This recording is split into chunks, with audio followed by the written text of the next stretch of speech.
All right, welcome back with Superintendent Philip Martin, and we're talking about the tax. And once again, if you're worried about what the superintendent makes on his salary, that'll come after this millage. You can go to the meeting. I don't want to mix these up because he's answered the question twice about his salary. So let's keep it to the millage itself and to the task at hand. And if you want to talk about his pay raise, if it comes later, that's a whole nother discussion. Okay, let's keep focused. All right, here we go. HTV, welcome to the program. You're on. Go ahead, please. Hello. Mr. Martin? Yeah, go ahead.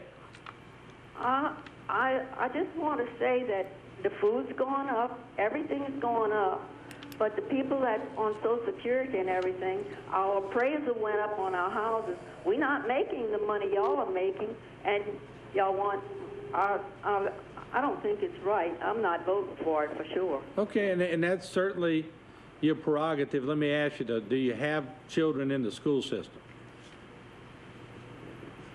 I have nephews in the school system, but I don't have children in the school system. Okay. But I still think y'all went up on a tax for the levy. Now y'all want to go up on another tax. Y'all make the money, we don't. Well, don't say y'all, because I wasn't the one that comes up with the taxes. We just put them on. But I mean, it's for each person to come up and defend or try to answer questions on why they need it, and that's what Mr. Martin is doing tonight. So you're more than entitled to your vote or your opinion. We're just trying to get it out tonight so you can answer questions to tell you why he thinks it's needed. Mr. Claudine is so smart. Maybe he could come up with all these big companies, why don't they pay more, being they want to come in here?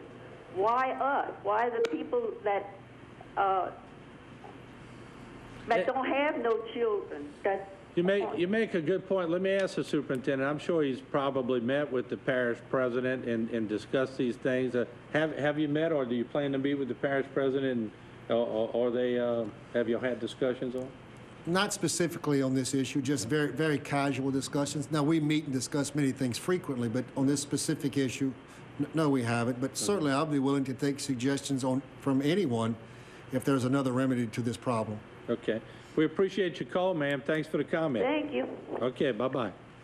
HTV, welcome to the program. Go ahead, please. Good evening, Martin. Good evening. How are you? Just fine, sir. Good. I was calling. I would like to support a millage for education. I think that's about the best thing we can give our children is a good education. I can't see where it would harm anything. I feel like if you own property, you can always have a potential for an increase for something somewhere down the road. And I couldn't think of anything better than education. And as far as Mr. Martin, if people don't like him, they can get him out. Use the democratic process. Don't try to dog the man in the public eye. That's ugly.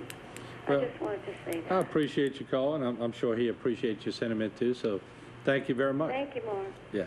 Thank you. Let me just say this as we move to another part of the show, and I'll get some closing comments from you.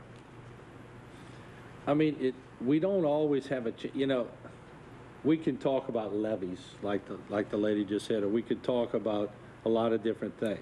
But I think when you get into education, especially nowadays, that is such a core emotion for a lot of people.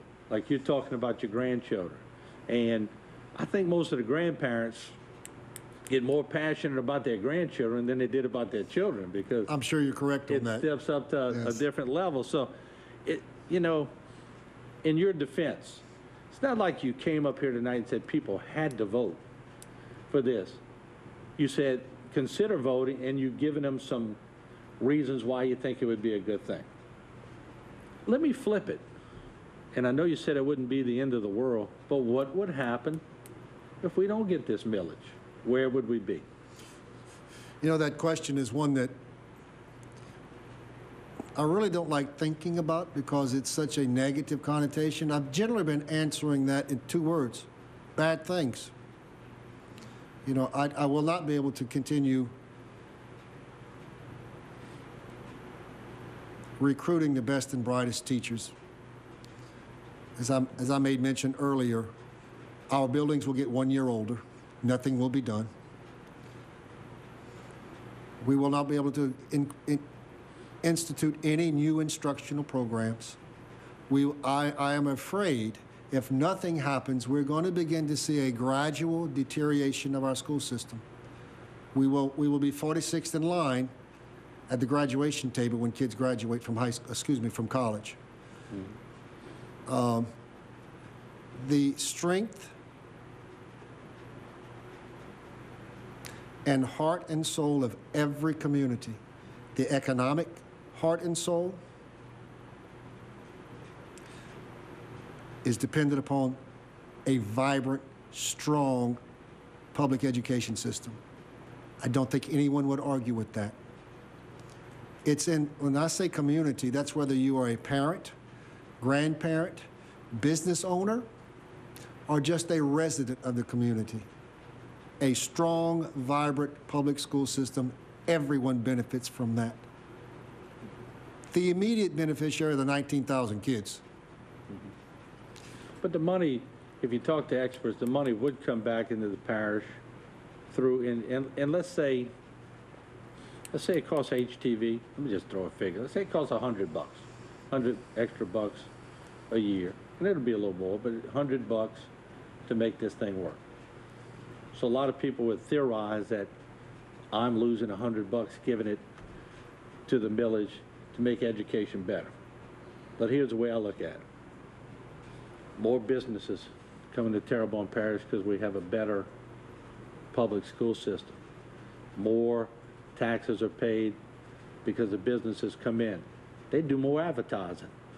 So eventually, the money moves around in the old theory 7 times, and so everybody gets a chance. Yes, there are some people who are not in the business system that don't make it back because they choose not to be in the system, but they will suffer the consequences. But all in all, it brings more money into the parish, doesn't it? Yeah, financial people will tell you that, by the way, all this money that's raised in Terrebonne Parish will be spent in Terrebonne Parish. It's not being sent other places. The construction will happen here. The instructional programs will happen here.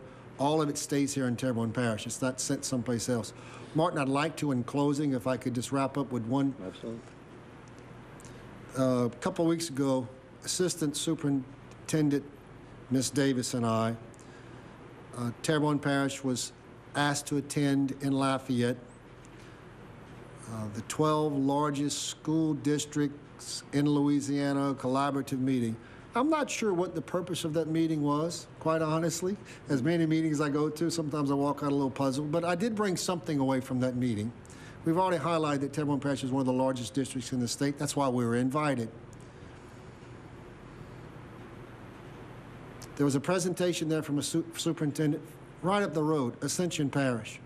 We're not talking about on Mars. We're not talking about New York City. Ascension Parish. She was describing some of the programs and things they're doing for kids educationally in her district. I was jealous beyond description, green with envy. Why are we not doing that for our kids?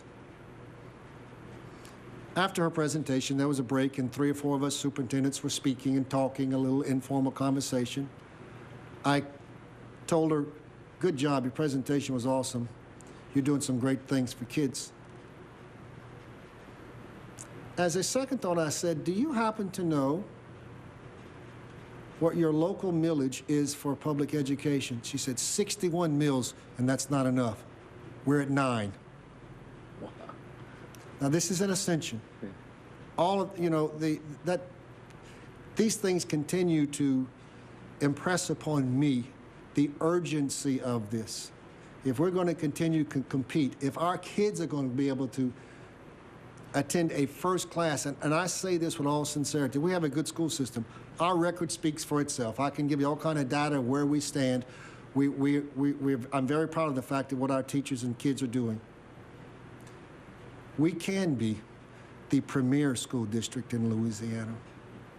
You mentioned St. Charles. They spend almost $17,000 per pupil, twice us. I'm chasing St. Charles in student achievement. It's no coincidence they are a high-achieving school district. We're not asking for anywhere near that level of funding, by the way. I am promising that return. There is a very good return on the investment in education in Terrebonne Parish today. We're funded last, but we're not next, even close to last. We're better than the average. So the return on the investment and the tax dollar right now is a very good one. I promise. Give us just average funding. Get us from the end of the line. Get us to the middle of the line. Phenomenal things will happen with our kids in Terrebonne Parish. I appreciate you joining us tonight. Tough circumstances to always go for millage, but you did it with passion. You answered the question. So thank you for joining us, and we'll keep an eye on it for sure. Thank you, Martin. All right. We'll take a break. When we come back, we're going to have a heartwarming story. Trooper Gilbert Dardor brought someone for the last Make-A-Wish program to sing for Tim McGraw. So we're going to bring him up and talk about that. And they tell me now that we've moved it to Monday. So anyway, we've got some more time. I'll take some more phone calls when we come back. So we'll be right back. Thank you.